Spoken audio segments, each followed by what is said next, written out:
Hello, my name is Michael. I'm running the Board Games Chronicle blog, and today I would like to present to you Bayonets and Tomahawks, a game from GMT Games. Uh, a really fresh release. It was published like at the beginning of this year.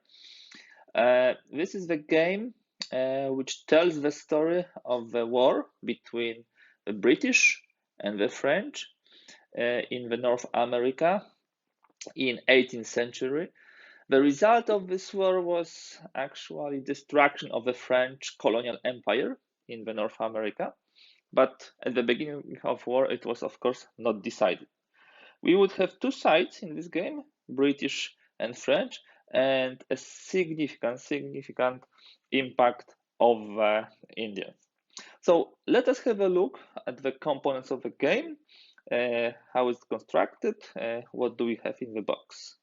The box is pretty heavy, so there will be a lot of good stuff there, I hope. So what do we have? Some bugs, always useful stuff.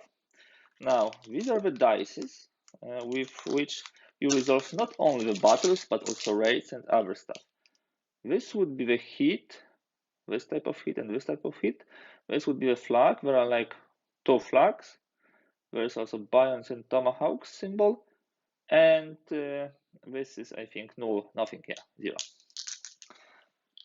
Okay, this we can put aside. This is a card-driven game, so you would have a card from each and every faction. Let me open them for you. Okay, so let's have a look at the cards. There are three types. French ones, blue and lily.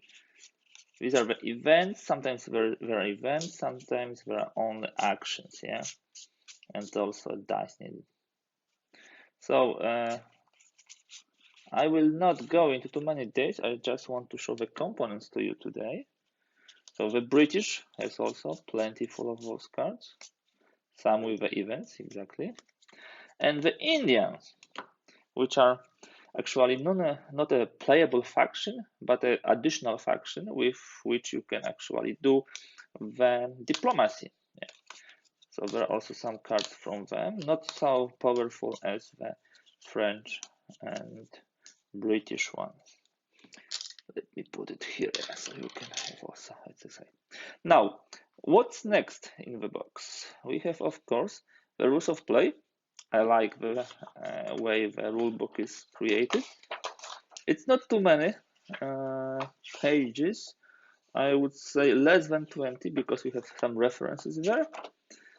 We would have information about the game, about the map, some basic informations about the units, also the pools of tokens. As you can see, I will show you a map in a moment. The map is divided into the British controlled territory, French controlled territory, and actually those yellow, or you can say gold part, is where the victory points can be gained. So some stuff about rules, not too dense, and from what I remember, the game is not overly complex, so you can learn it pretty quickly. Now we have a playbook where we should have more examples of play, more explanation of cards. Exactly. That's what we have here. And I hope for some historical references of the cards. Usually we had such. Okay, fine, nice. Yeah, you see the French and the British one. Okay, let's move on. What I like about this game is how the setup is streamlined. First of all the setups of Indians, French, and British are on a separate sheets of paper. So, for example, you have here the Indian setup for all scenarios. You can place them there. This is French who is setting them up, except Mohawk, who are, if I understand correctly, allied with the British. The game have a couple of scenarios, each scenario covering some part of those 5 years of war. which, if I remember correctly, took place between 1755 and 1760. For example, scenario 1 is a small scenario, kind of an introductory scenario, and you have setup of French here. Scenario 2, again, setup of French. Scenario 3 and scenario 4, with some special rules and also victory points placement. I really like it.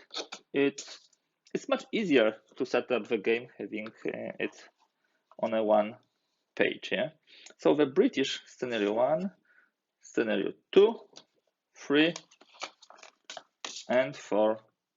There is of course also a full game in which you play the whole 5 years. But thanks to those scenarios, I think this game will hit the table of our board game group much more often, because you can find a slots of time, like an hour, 2 hours, where you can easily fit the smaller ones. Now we have player 8. This is a dense pack of rules, but very useful. This is 2 players game, so of course we have like 2 of them. Then the tokens. First of all, the British ones. Yeah, the soldiers, artillery, forts, and here you have the Indians, Iroquois, if I see correctly. Now let's jump to the French again. Forts, soldiers, regular ones, probably some irregular ones, and then the control markers, because you need to mark the control. The British on the other side, and the rights. You actually get a lot of points for riding your enemy, so this is also important tactic in this game.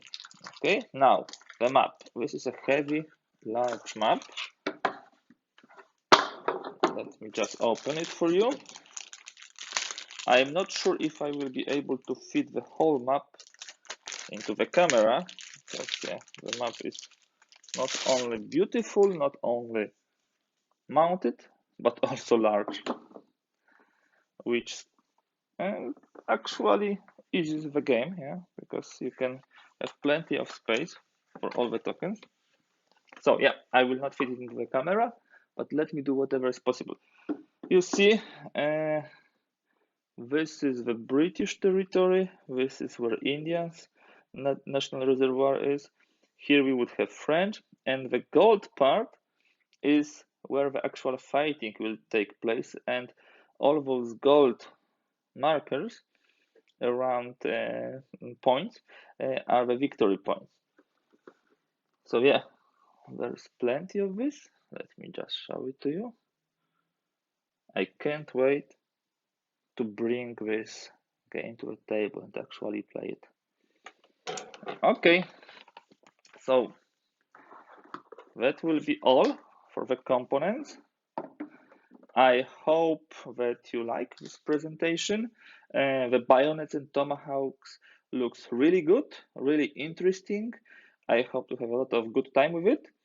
I think the author did a great job of choosing the right term, right part of the history, putting it into a really nice game, which has really straightforward rules, and also thanks to GMT for beautiful components, for beautifully producing this. I really like it, and it will hit my table pretty soon.